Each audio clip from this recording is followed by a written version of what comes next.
بسم اللہ الرحمن الرحیم۔ پارہ نمبر 4 کا خلاصہ پیش خدمت ہے۔ اس پارہ نمبر 4 میں اللہ رب العزت نے جو مضامین بیان فرمائے ہیں، اختصار کے ساتھ ان میں سے چند چیزوں کی طرف توجہ ہی دلانی ہے۔ سب سے پہلے اللہ رب العزت نے بیت اللہ اور خانہ کعبہ کا تعارف اور فضیلت ارشاد فرمائی۔ ان اول بیت وضع للناس للذی ببکۃ مبارکا وہدی للعالمین۔ روئے زمین پر سب سے پہلا جو گھر تعمیر کیا گیا انسانوں کے لیے وہ ہے جو مکہ میں ہے، بے انتہا برکت ہے اور بہت ہی زیادہ باعث ہدایت ہے جہان والوں کے لیے۔ تو بیت اللہ ہے وہ گھر جو مکہ میں ہے، جس کے بارے میں اللہ تعالیٰ فرماتے ہیں پہلا وہ گھر۔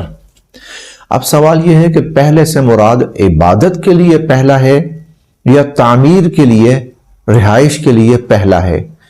تو محدثین بلکہ مفسرین کرام فرماتے ہیں کہ دونوں اعتبار سے بیت اللہ روئے زمین کا سب سے پہلا گھر ہے، عبادت کے لیے بھی اور ویسے بھی عمارت کے اعتبار سے بھی پہلا ہی گھر تھا جو روئے زمین پر بنا، اور اس کے بعد انسانوں نے اپنے لیے گھروں کی تعمیر شروع کی۔ تو اسی لیے قرآن کریم کے اندر ہی بیت اللہ کو البیت العتیق بھی کہا جاتا ہے، اور عتیق کا مطلب ہے سب سے پرانا گھر۔ تو انتہائی قدیم ترین سب سے تاریخی جو گھر ہے وہ بیت اللہ ہے، اور سب سے زیادہ عظمت اور برکت والی جو جگہ ہے وہ بیت اللہ ہے۔ اللہ تعالیٰ فرماتے ہیں کہ فیہ آیات بینات مقام ابراہیم، اس کے اندر اللہ رب العزت کی قدرت کی بڑی نشانیاں ہیں، اور ان میں سے ایک مقام ابراہیم بھی ہے۔ مقام ابراہیم از خود ہی اللہ کی قدرت کی ایک نشانی ہے، اور جہاں اللہ کی قدرت کی نشانی ہے وہاں اللہ کے ایک انتہائی نیک بندے سیدنا حضرت ابراہیم خلیل اللہ علیہ السلام، جن کو اللہ رب العزت نے ایک دفعہ پھر بیت اللہ کی تعمیر کا شرف عطا فرمایا تھا، ان کا معجزہ بھی ہے۔ دراصل مقام ابراہیم سے مراد ہے حضرت ابراہیم علیہ السلام کے کھڑے ہونے کی جگہ۔ ایک پتھر تھا جس کے اوپر کھڑے ہوتے تھے اور کھڑے ہو کر خانہ کعبہ کی تعمیر فرماتے تھے۔ تو جب تعمیر اوپر کی طرف جانا شروع ہوئی تو اللہ رب العزت کی طرف سے معجزانہ طور پر یہ پتھر بھی اوپر جاتا۔ انہیں تعمیر کے سلسلے میں دائیں طرف ہونا پڑتا یا بائیں طرف ہونا پڑتا، تو یہ پتھر بھی ان کے ساتھ دائیں اور بائیں ہوتا رہتا جس طرح ان کو ضرورت ہوتی، حتیٰ کہ وہاں پر کھڑے کھڑے اس پتھر کے اوپر حضرت ابراہیم علیہ السلام کے قدموں کے نشانات اس پتھر کے اوپر پوری طرح ثبت ہو گئے۔ حضور علیہ السلام نے، آپ جب تشریف لائے حضور علیہ السلام، تو آپ کی تشریف آوری تک یہ جو مقام ابراہیم، یہ مبارک پتھر وہاں موجود تھا۔ پہلے یہ حجر اسود کی طرح بیت اللہ کے ساتھ نصب تھا، پھر حضور علیہ السلام نے اس کو وہاں سے اٹھا کر الگ کیا بیت اللہ سے، اور تھوڑے سے فاصلے کے اوپر حضور علیہ السلام نے اس کو نصب فرما دیا۔ آج تک یہ مقام ابراہیم وہاں نصب ہے۔ اور اس کی ایک عظمت یہ بھی ہے کہ جب انسان طواف کرے، طواف کے بعد 2 رکعات طواف واجب اس کو پڑھنے پڑتی ہیں، تو سب سے بہتر یہ ہے وَاتَّخِذُوا مِن مَقَامِ إِبْرَاهِيمَ مُصَلَّى، کہ جب انسان وہ 2 رکعات پڑھے تو اس طرح پڑھے کہ کہ مقام ابراہیم بھی اس کے سامنے ہو اور بیت اللہ بھی اس کے سامنے ہو، یعنی مقام ابراہیم کی سیدھ میں کھڑا ہو کر وہ پڑھے، بیت اللہ تو خود بخود پیچھے آ ہی جائے گا۔ اللہ رب العزت نے حضرت ابراہیم علیہ السلام کی اس محنت اور کاوش کو یوں قبول فرمایا کہ ان کے پاؤں کے نشانات پتھر میں ثبت ہو گئے، اور اس پتھر کو قیامت تک کے لیے اللہ تعالیٰ نے وہاں محفوظ فرما دیا۔ اللہ کے گھر بنانے والے، اللہ کے گھر آباد کرنے والے، اللہ کے گھر تعمیر کرنے والے اللہ کو بڑے پسند ہیں۔ اس لیے فرمایا فیہ آیات بینات، بہت بڑی بڑی نشانیاں ہیں اس بیت اللہ کے اندر۔ ومن دخلہ کان آمنا، اور جو اس بیت اللہ میں داخل ہو گیا وہ امن والا ہو گیا۔ یہ بھی ایک الگ نشانی ہے کہ جو بیت اللہ کے اندر داخل ہو گیا اس کو مارا نہیں جا سکتا، بھلا وہ جتنا ہی بڑا کافر، یا کافر تو نہیں بلکہ بھلے وہ کتنا ہی بڑا مجرم کیوں نہ ہو۔ یاد رکھیے کہ جب انسان بیت اللہ میں داخل ہو جائے تو پھر اس کے لیے انسان نہیں کسی اور مخلوق کو مارنا بھی جائز نہیں ہے، حتیٰ کہ مکھی اور مچھر ان کو مارنا بھی منع ہے، جائز نہیں ہے۔ کسی انسان کو مارنا منع ہے، جائز نہیں ہے۔ تو ایک مضمون تو اللہ رب العزت نے یہ بیت اللہ کی تاریخ اور اس کی عظمت کے اعتبار سے بیان فرمایا۔ اس کے علاوہ دوسرا جو مضمون ہے اس کو آج بڑی توجہ کے ساتھ سننے کی بھی اور سمجھنے کی بھی ضرورت ہے۔ وہ کیا ہے؟ اللہ تعالیٰ فرماتے ہیں وَاعْتَصِمُوا بِحَبْلِ اللَّهِ جَمِيعًا وَلَا تَفَرَّقُوا، اے ایمان والو تم سب کے سب مل کر اکٹھے ہو کر اللہ کی رسی کو مضبوطی سے تھام لو۔ اب اللہ کی رسی کیا ہے؟ اللہ کی رسی سے کیا مراد ہے؟ نبی کریم صلی اللہ علیہ وسلم نے اس کی وضاحت خود ارشاد فرمائی۔ آپ نے فرمایا کہ القرآن ہوا حبل اللہ، قرآن کریم اللہ کی رسی ہے، الممدود من السماء الی الارض، جو آسمان سے زمین کی طرف لٹکائی گئی ہے۔ تو اللہ کی رسی کو سب مل کر مضبوطی سے تھام لو۔ اللہ کی رسی سے مراد قرآن مجید ہے، تو مطلب یہ ہوا کہ سب کے سب قرآن کریم کے ساتھ جڑ جاؤ اور وابستہ ہو جاؤ، بلکہ اعتصام، مضبوطی کے ساتھ، پختگی کے ساتھ، قوت کے ساتھ قرآن پاک کے ساتھ سب جڑ جاؤ۔ مطلب کیا ہے جڑنے کا؟ پڑھو، اس کو سمجھو، اور جو تعلیم، جو ہدایت، جو حکم یہ قرآن دیتا ہے اس پہ عمل کرو۔ ساتھ ہی دوسری بات یہ ارشاد فرمائی وَلَا تَفَرَّقُوا، اور ٹکڑوں میں نہ بٹ جانا۔ اب یہاں ٹکڑوں میں نہ بٹ جانے کا کیا مطلب ہے؟ یہ دراصل قرآن کریم کو چھوڑ دینے کا نتیجہ اور انجام بیان کیا گیا ہے۔ اگر تم قرآن کریم سے وابستہ نہ ہوئے اور تم نے قرآن کریم کو چھوڑ دیا، جیسے ہم پیچھے پڑھ کر آئے ہیں بنی اسرائیل کے واقعے کے اندر پہلے پارے میں کہ وَاتَّبَعُوا مَا تَتْلُو الشَّيَاطِينُ عَلَى مُلْكِ سُلَيْمَانَ، کہ انہوں نے، یہود نے اللہ کی کتاب کو تو پس پش ڈال دیا، اور اللہ کی کتاب کو پس پش ڈال کر لوگوں کی اور شیطانوں کی بنائی ہوئی چیزوں کو پکڑ لیا، تھام لیا اور اس کے پیچھے چل پڑے، جادو، سحر، کہانت، ان چیزوں کے پیچھے چل پڑے، اور اس کا نتیجہ کیا ہوا کہ وہ دائرہ ایمان سے ہی محروم ہو گئے اور وہ کفر کے مرتکب ہوئے۔ تو جب انسان اللہ کی کتاب کو چھوڑتا ہے تو پھر شیطان اس کو اپنی چیزیں دیتا ہے، شیطان اپنا پروگرام، اپنی تعلیم، اپنی کتابیں، اپنا نظام اس کو دیتا ہے، جس کا نتیجہ یہ ہوتا ہے کہ شیطان کی تعلیم اور نظام کو اپنا کر وہ لوگوں کی جو اجتماعیت ہوتی ہے وہ پارا پارا، اور وہ ٹکڑے ٹکڑے، اور وہ فرقوں میں، اور گروہوں میں، اور جماعتوں میں، اور پارٹیوں کے اندر وہ بکھر جاتے ہیں اور منتشر ہو جاتے ہیں۔ نتیجہ کیا ہوتا ہے؟ ایمان والوں کی طاقت ختم ہو جاتی ہے، اور ایمان والے پھر پوری دنیا کے اندر ذلیل ہو جاتے ہیں۔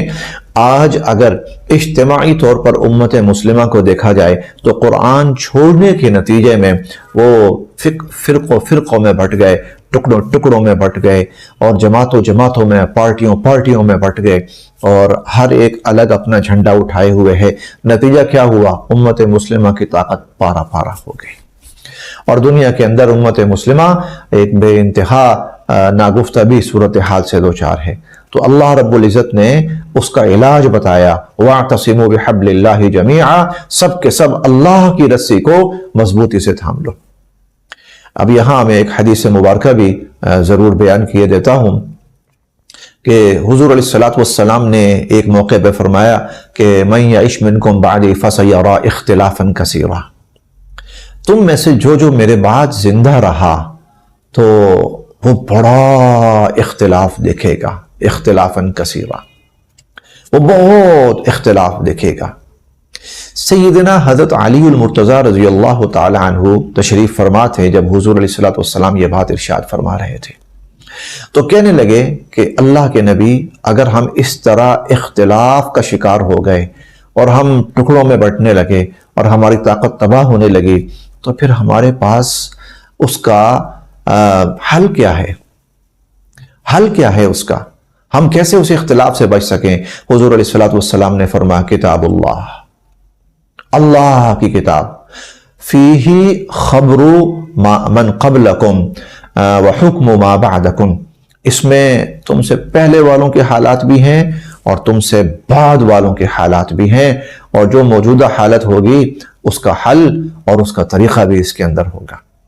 تو وَاعْتَصِمُوا بِحَبْلِ اللَّهِ جَمِيعًا، اے ایمان والو سب کے سب اللہ کی رسی کو مضبوطی سے تھام لو، یعنی قرآن پڑھو، یعنی قرآن سے جڑو، یعنی قرآن سمجھو، یعنی قرآن کی تعلیمات پہ عمل کرو، اور یعنی اپنے معاشرے کے اندر قرآن کی تعلیمات کو لاگو کرو، پھر اللہ کی رحمتیں اور برکتیں اور اللہ کے عنایات انسانوں پر نازل ہوتی ہیں۔ بہت بڑا مضمون جو اس چوتھے بارے میں اللہ رب العزت نے بیان فرمایا۔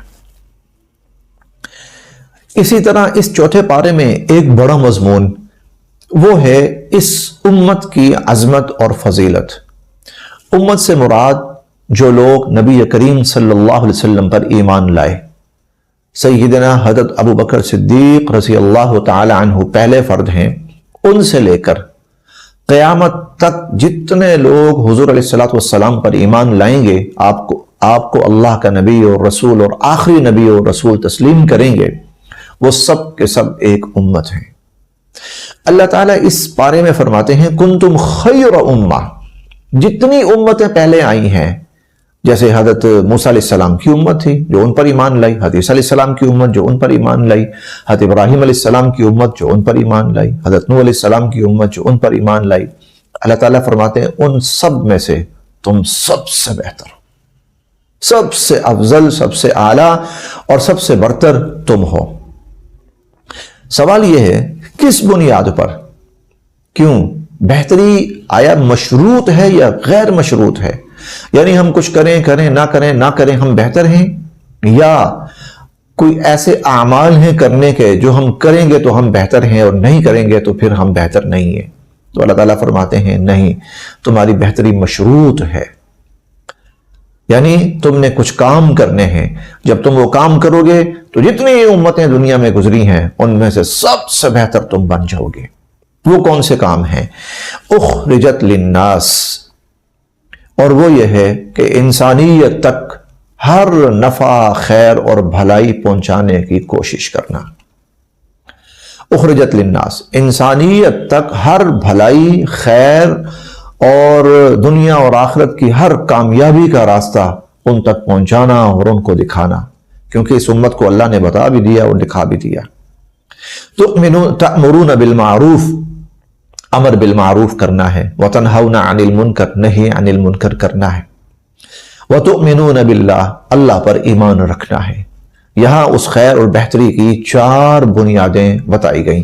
نمبر 1 اللہ پر ایمان، نمبر 2 امر بالمعروف۔ امر بالمعروف کا مطلب کیا ہے؟ نیکی، خیر، بھلائی، اس کو پھیلانے، اس کو رائج کرنے، اس کو غالب کرنے کی ہر کوشش، اس کو امر بالمعروف کہتے ہیں۔ نہی عن المنکر کا مطلب کیا ہے؟ برائی کو اور غلطی کو، برائی کو، گناہوں کو، فسق و فجور کو مٹانے، ختم کرنے اور ان کو نیست و نابود کرنے کی ہر کوشش۔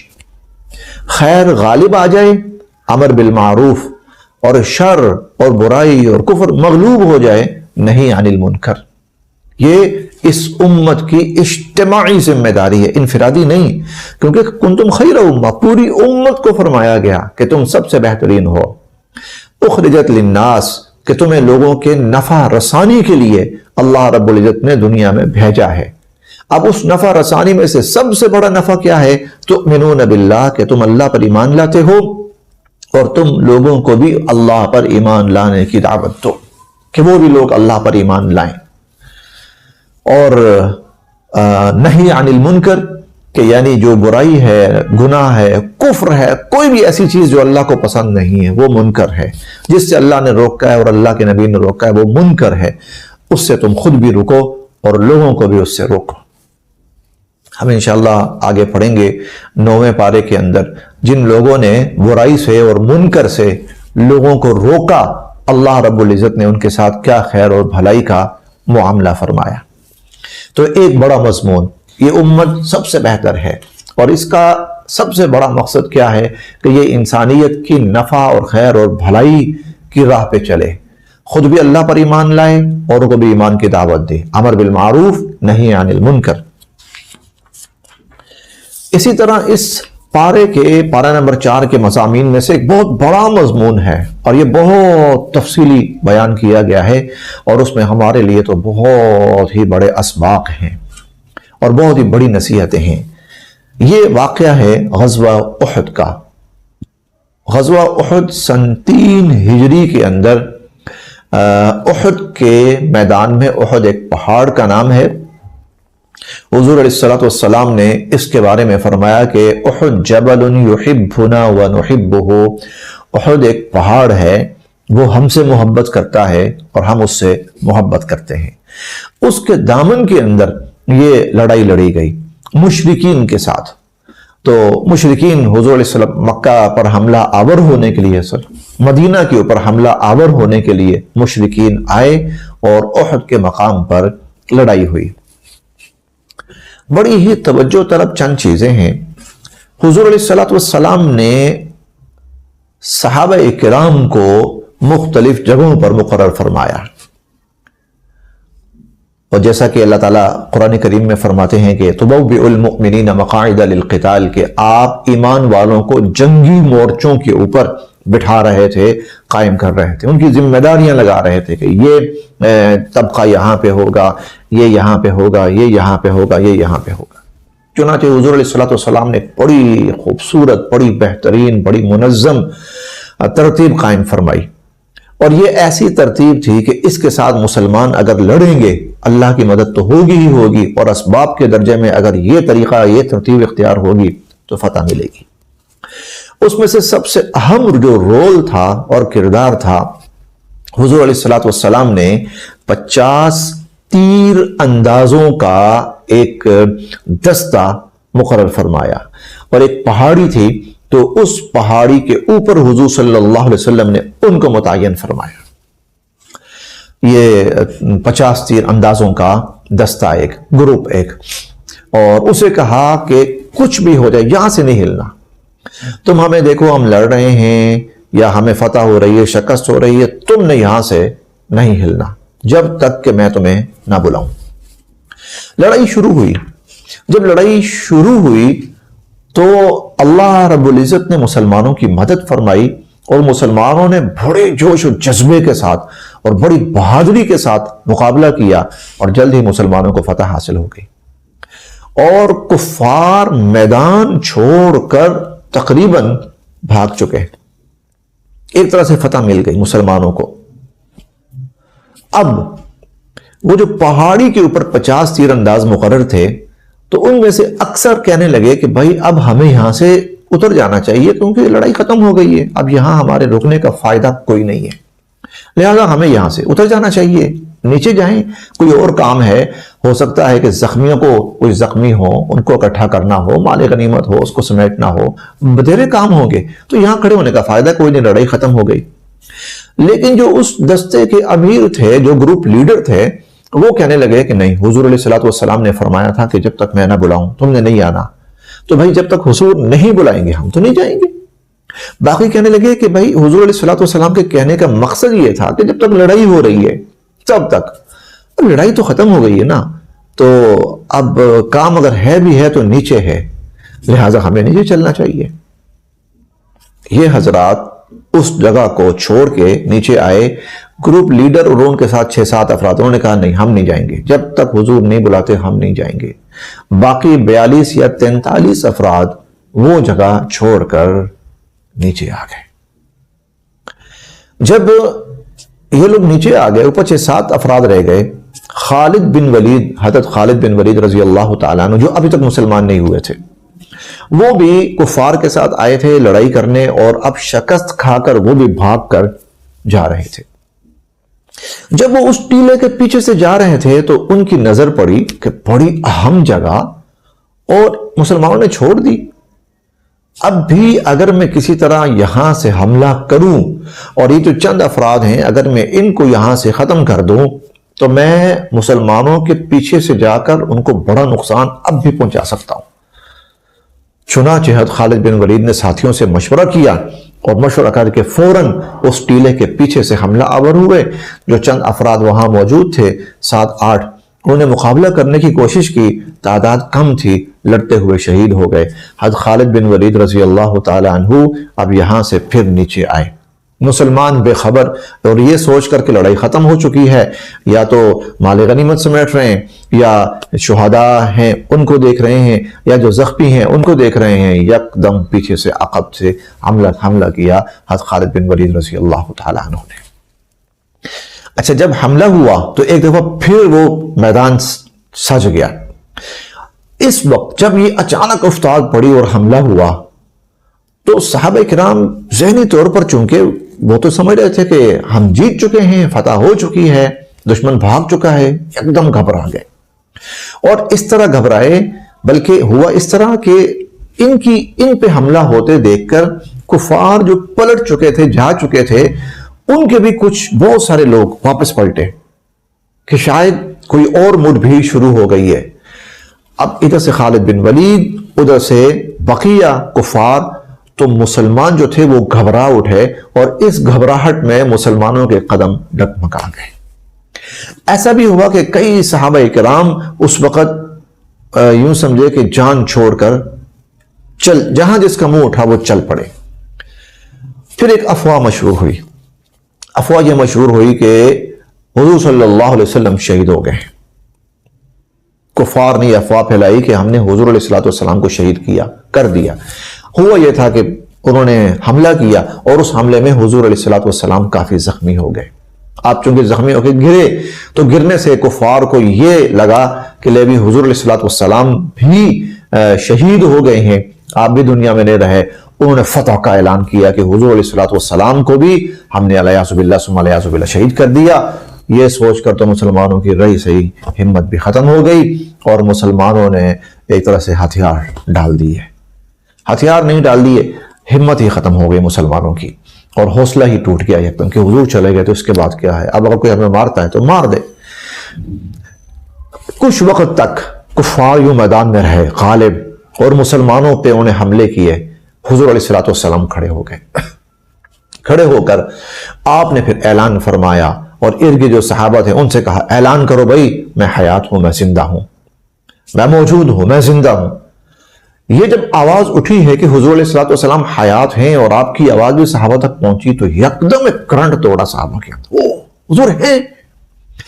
یہ کرنٹ دوڑنا تھا اور یہ آواز پہنچنی تھی کہ صحابہ کرام اٹھے پھر اسی جذبے کے ساتھ، ایک بڑے ہی فالحانہ جذبے کے ساتھ اٹھے اور کفار پہ پل پڑے۔ اب جب مسلمان کفار پہ پل پڑے تو کفار نے پھر دیکھا کہ اب اگر ہم رکے تو ہماری خیر نہیں، پھر دوبارہ کفار میدان چھوڑ کر بھاگ گئے۔ لیکن اس دوران یہ جو درمیان کا ایک وقت آیا تھا، اس میں مسلمانوں کا اچھا خاصا نقصان ہوا۔ 70 مسلمان شہید ہوئے اور بہت سے صحابہ کرام رضوان اللہ علیہم اجمعین زخمی ہوئے اور شدید زخمی ہوئے۔ یہ واقعہ تھا۔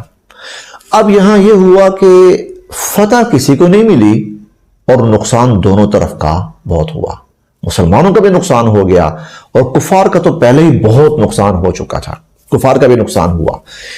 یہاں جو سمجھنے کی چیز ہے اب وہ کیا ہے، صحابہ کرام نے حضور صلی اللہ علیہ وسلم کے حکم کی اس طرح تعمیل نہیں کی جس طرح کرنی چاہیے تھی۔ آپ نے فرمایا تھا میں جب تک نہ بلاؤں تم نے نہیں آنا، تاکیداً کہا تھا۔ اب جن صحابہ کرام نے حضور علیہ السلام کے حکم کی تعمیل میں کوتاہی کی وہ دانستہ نہیں کی، دانستہ نہیں بلکہ نادانستگی میں ہوا۔ وہ یہ سمجھے، اپنی دانش میں وہ یہ سمجھ رہے تھے کہ حضور علیہ السلام کا جو حکم تھا ہم نے پورا کر دیا ہے، اب وہ حکم پورا ہو گیا ہے، حالانکہ ابھی حکم پورا نہیں ہوا تھا۔ نادانستگی میں حضور صلی اللہ علیہ وسلم کے حکم کی تعمیل میں کوتاہی ہوئی۔ ارادہ نہیں تھا کسی صحابی کا، نہ میدان چھوڑ کر بھاگنے کا کسی کا ارادہ تھا، اور نہ ہی حضور علیہ السلام کی دانستہ بے ادبی یا آپ کے حکم کی نافرمانی کا کوئی کسی کا جذبہ تھا، کچھ بھی نہیں تھا۔ وہ یہ سمجھے کہ ہم نے حضور علیہ السلام کے حکم کی تعمیل کر لی ہے پوری، جبکہ نادانستگی میں حضور کے حکم کی تعمیل میں کوتاہی ہو گئی۔ اب دیکھیے قرآن اتر رہا ہے، حضور علیہ السلام موجود ہیں، خیر القرون سب سے بہترین زمانہ چل رہا ہے، صحابہ کرام کی جماعت جن پر قرآن اتر رہا ہے، جن کے ایمانوں کی و جن کی نیکیوں، جن کی عبادات و جن کے تقوی کی اللہ گواہی دے رہے ہیں، حضور موجود، قرآن اتر رہا ہے، مدینہ کی سرزمین ہے اور وحی کا نزول ہو رہا ہے، معجزات کا ظہور ہو رہا ہے۔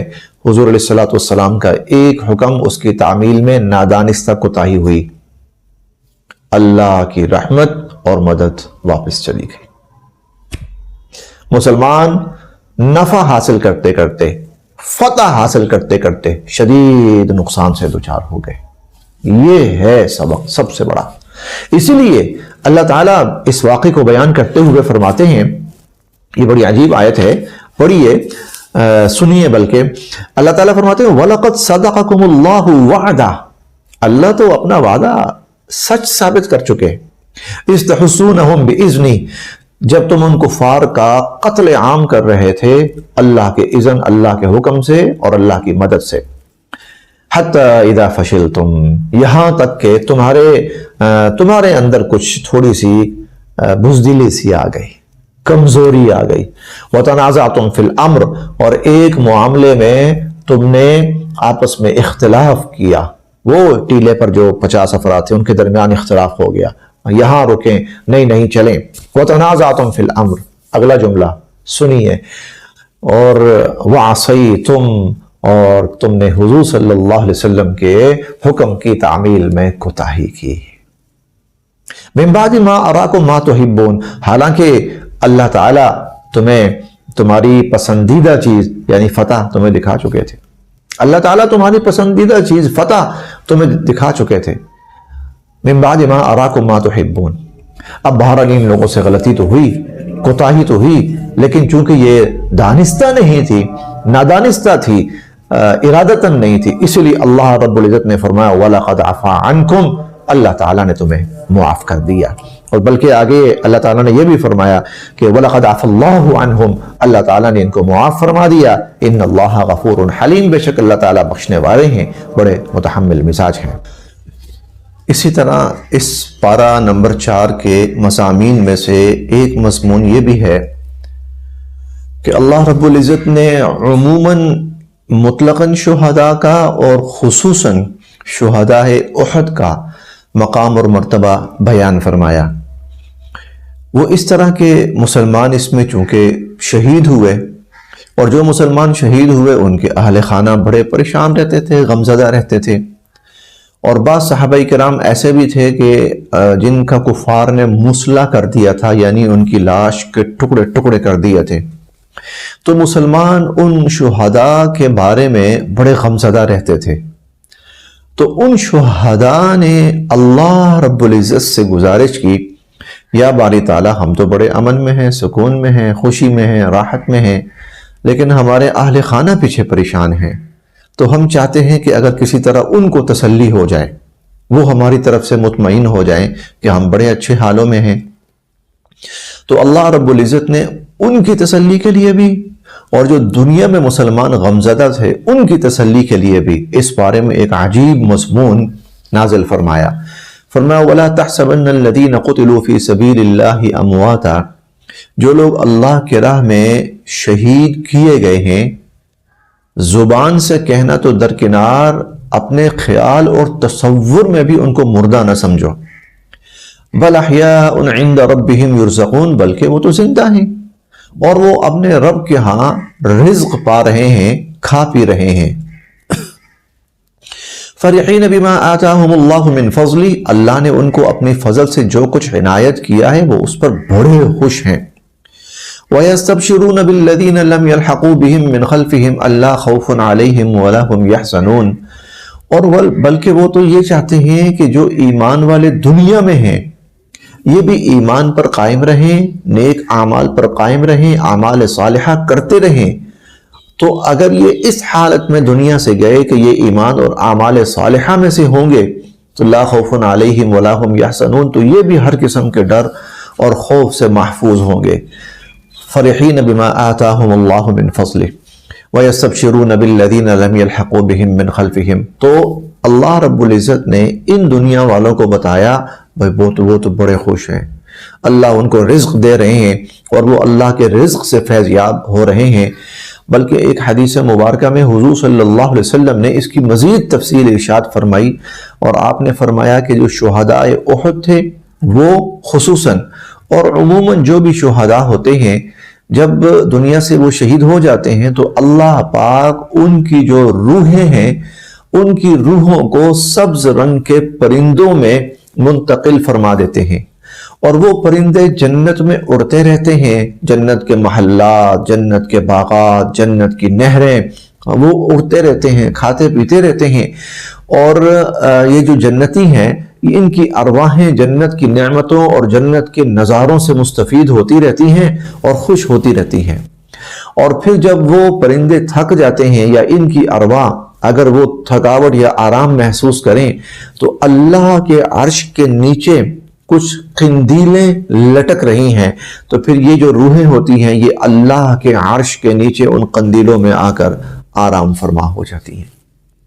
تو جو اللہ کی راہ میں شہید ہو جائے اللہ پاک اس کا کتنا اعزاز اور اکرام فرماتے ہیں۔ اسی طرح اس پارے کے مضامین میں سے ایک بڑا اہم مضمون ہے، اللہ رب العزت نے بخل سے منع فرمایا ہے۔ بخل کیا ہے؟ پہلے آیت بھی سماعت فرما لیں۔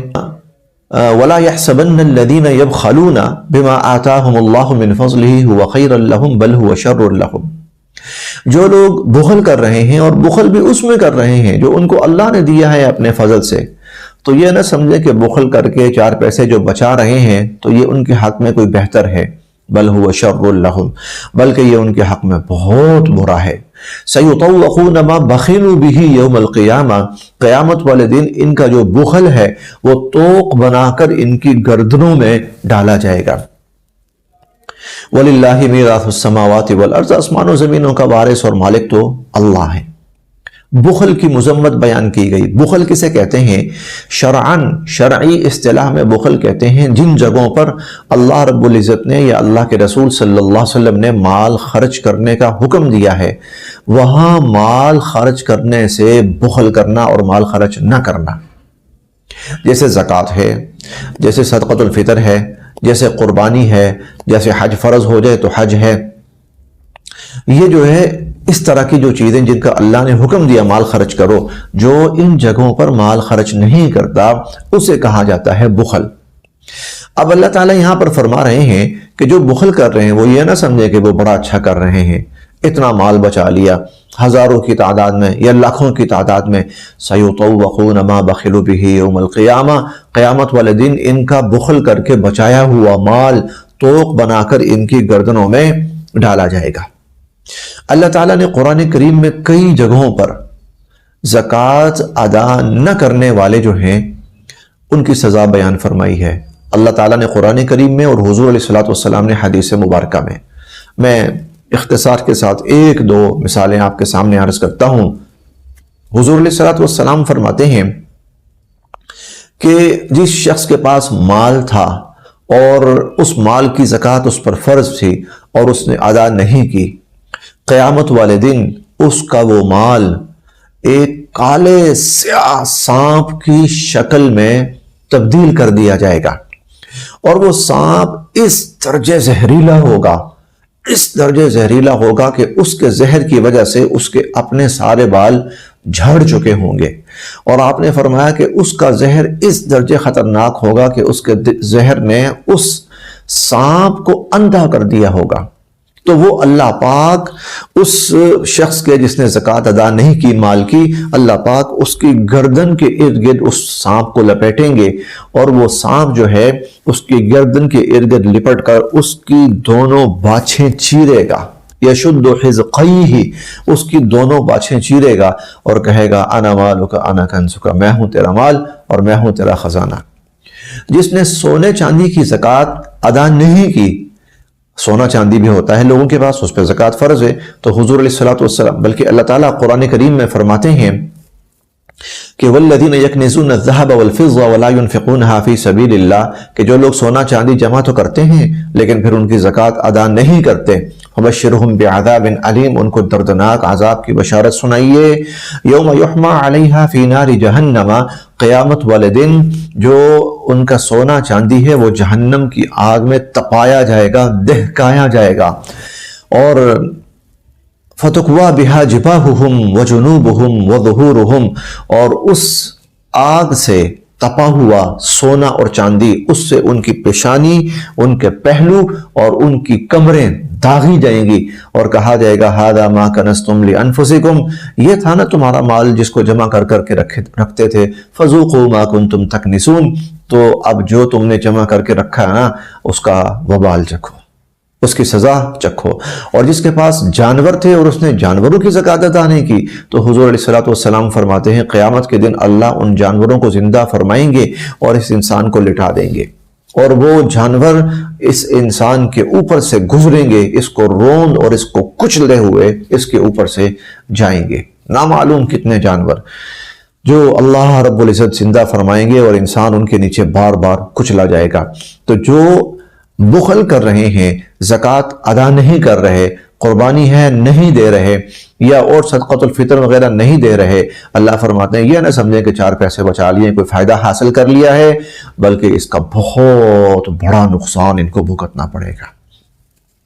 یہ اللہ تعالیٰ نے بخل کے حوالے سے تلقین فرمائی۔ دیکھیں کتنا سبق ہے ہمارے لیے، دنیا کا تھوڑا سا مال بسا وقت ہم بچانے کے لیے کتنا بڑا عذاب اور کتنی بڑی مصیبت مول لیتے ہیں۔ اسی طرح اس پارے کے اندر سورۃ النساء بھی شروع ہوتی ہے، قرآن پاک کی بڑی صورتوں میں سے ایک سورۃ النساء بھی ہے۔ نساء کا مطلب ہوتا ہے خواتین، عورتیں۔ اس سورہ مبارکہ میں بکثرت خواتین کے حقوق کے حوالے سے اور ان کے لیے ہدایتیں اور نصیحتوں کا بیان ہے، اس لیے اس کا نام سورۃ النساء ہے، وہ سورت جس میں بکثرت خواتین کا تذکرہ ہے۔ جو چیزیں اللہ تعالیٰ نے اس میں بیان فرمائی ہیں ان میں سے ایک تو یہ ہے کہ اگر کوئی شخص کسی خاتون کے ساتھ شادی کرتا ہے تو شادی کی صورت میں حق مہر مقرر ہوتا ہے، حق مہر کا تعین اور تقرر ہوتا ہے۔ اللہ تعالیٰ فرماتے ہیں وَآتُوا النِّسَاءَ صَدُقَاتِهِنَّ نِحْلَةً، عورتوں کا جو حق مہر ہے، جو متعین ہوا ہے، جو مقرر ہوا ہے، اس کو بخوشی ادا کرو۔ اب یہاں 2 باتیں اللہ تعالیٰ نے بیان فرمائی۔ پہلی بات، عورتوں کو دو، یعنی یہ بیوی کا حق ہے، یہ نہیں کہ بڑے آپس کے اندر ہی کوئی لین دین کر لیں، نہیں۔ وَآتُوا النِّسَاءَ صَدُقَاتِهِنَّ، عورتوں کا حق مہر ہے، عورتوں کو دو۔ اور دوسری بات یہ فرمائی نحلہ، خوشی سے دو، اس کو کوئی مصیبت سمجھ کے نہ دو، کوئی تاوان یا کوئی چٹی سمجھ کر نہ دو، بلکہ یہ تو ایک فریضہ ہے جو اللہ تعالیٰ نے ایمان والوں پر عائد فرمایا ہے، اور اللہ چاہتے ہیں کہ ایمان والے اس فریضے کو بخوشی ادا کریں۔ آگے فرمایا فَإِن طِبْنَ لَكُمْ عَنْ شَيْءٍ مِّنْهُ نَفْسًا فَكُلُوهُ هَنِيئًا مَرِيئًا، یہ تیسری بات ہے۔ اگر وہ عورتیں اس حق مہر کو اپنی خوشی سے، اپنی رضا سے، اپنی مرضی سے، جبرن نہیں، پہلے سے ذہن میں یہ نہیں بٹھانا کہ بھئی یہ تو معافی کرنا ہوتا ہے، یہ تو چھوڑ ہی دینا ہوتا ہے، نہیں، عورتیں اپنی رضا سے، اپنی خوشی سے وہ حق مہر اگر تمہیں واپس کر دیں سارا یا کچھ، فَكُلُوهُ هَنِيئًا مَرِيئًا، تو بھئی پھر تو موجیں کھاؤ، مزے سے کھاؤ، پھر تو جائز ہے تمہارے لیے۔ لیکن دو، عورتوں کو دو، بخوشی دو، پھر اگر وہ بھی اپنی خوشی سے واپس کر دیں تو تمہارے لیے جائز ہے کہ تم اس مال کو لے سکتے ہو اور کھا سکتے ہو۔ تو خواتین کے لیے حق مہر کے حوالے سے اللہ تعالیٰ نے خصوصاً یہ تاکید فرمائی۔ اسی طرح اس پارے کے مضامین میں سے یہ اب آخری ہی مضمون ہے، اس پارے کے مضامین میں سے اللہ رب العزت نے ایک بڑا خوبصورت، ایک بڑا حوصلہ افزا اور ایک بڑی تسلی والا مضمون بیان فرمایا، اور وہ یہ ہے کہ انسان غلطی کرے گا، اس سے غلطی ہوتی ہے۔ کل بنی آدم خطاء، کوئی بھی انسان ہے خطا کار ہے، خطا ہونی ہے، غلطی ہونی ہے، لیکن غلطی ہو جائے، کوتاہی ہو جائے، اللہ کی نافرمانی ہو جائے تو کیا کرنا چاہیے؟ آیت کا ترجمہ سن لیجئے، ساری بات واضح ہو جائے گی۔ اللہ تعالیٰ فرماتے ہیں انما التوبۃ علی اللہ، ایسی صورت میں تم توبہ کرو، اللہ سے معافی مانگو، استغفار کرو۔ اچھا، تمہاری جو توبہ ہے نا، انما التوبۃ علی اللہ، تمہاری توبہ کا قبول کرنا اللہ نے اپنے ذمے لے لیا ہے۔ ہاں، اللہ نے اپنے ذمے لے لیا ہے کہ تم توبہ کرو، میں ضرور قبول کروں گا۔ للذین یعملون السوء بجہالہ، ان لوگوں کی توبہ کہ جو نادانستگی میں، لا علمی کے اندر گناہ کر بیٹھے۔ اچھا، یہ جو گناہ ہے لا علمی میں نہیں ہوتا، یہ اکثر گناہ جو ہے وہ پورے ارادے سے ہوتا ہے، جان بوجھ کر ہوتا ہے، لیکن اللہ تعالیٰ یہ چاہتے ہیں کہ بندہ اس گناہ کے ساتھ باقی نہ رہے، یہ گناہ اس سے ختم ہو، اس سے دور ہو، اس سے معاف ہو، یہ توبہ کرے۔ اس لیے کہہ رہے ہیں کوئی نہیں، غلطی سے ہو گیا ہوگا، لا علمی میں ہو گیا، کوئی بات نہیں، توبہ کر لو۔ انما التوبۃ علی اللہ، تو تمہاری توبہ قبول کرنا اللہ کے ذمے ہے۔ للذین یعملون السوء بجہالہ، ان لوگوں کی توبہ جو نادانستگی میں کوئی گناہ کر بیٹھے، ثم یتوبون من قریب، پھر وہ جلدی توبہ کرتے ہیں۔ یتوبون من قریب، جلدی، یہ نہیں کہ گناہ ہوا تو اچھا بھائی دیکھیں گے بڑھاپے کے اندر توبہ استغفار ہی کرنا ہے، یا ہم جب حج پہ جائیں گے تو توبہ کر لیں گے، یا رمضان آئے گا تو توبہ کر لیں گے، نہیں۔ ثم یتوبون من قریب، پھر جلدی سے فوراً توبہ کرتے ہیں۔ فاولئک یتوب اللہ علیہم۔ اب اس لفظ کو تھوڑا سا سمجھ لیجئے گا۔ یتوب، اس کا مطلب ہوتا ہے تابہ یتوب متابہ، اس کا مطلب ہوتا ہے اللہ پاک کا بڑی محبت کے ساتھ، بڑی رحمت کے ساتھ، بڑے فضل کے ساتھ بندے کی طرف متوجہ ہونا۔ اللہ پاک کا بڑے فضل کے ساتھ، جیسے نا کبھی کبھار ماں یا باپ اپنے بچے کو دیکھ رہے ہوتے ہیں بڑے پیار سے، میرا پیارا بیٹا، کیسے میری جان کا ٹکڑا، اس طرح دیکھ رہے ہوتے ہیں نا، تو اللہ پاک اس طرح بڑے فضل سے، بڑی رحمت سے اس بندے کی طرف متوجہ ہوتے ہیں۔ فَأُولَئِكَ يَتُوبُ اللَّهُ عَلَيْهِمْ، اللہ، یہ لوگ غلطی ہوئی فوراً اللہ سے معافی مانگنا شروع کر دی، توبہ کرنی شروع کر دی، اللہ بڑی محبت کے ساتھ، بڑی رحمت کے ساتھ، بڑے فضل کے ساتھ ایسے لوگوں کے اوپر متوجہ ہوتے ہیں، ان کی توبہ قبول فرماتے ہیں۔ وَكَانَ اللَّهُ غَفُورًا رَحِيمًا، اللہ تعالیٰ تو ہیں ہی بخشنے والے، رحم فرمانے والے۔ مضامین تو اور بھی ہیں، اسی پر اکتفا کیا جاتا ہے۔ اللہ پاک ہم سب کے لیے عمل کی راہیں آسان فرمائے۔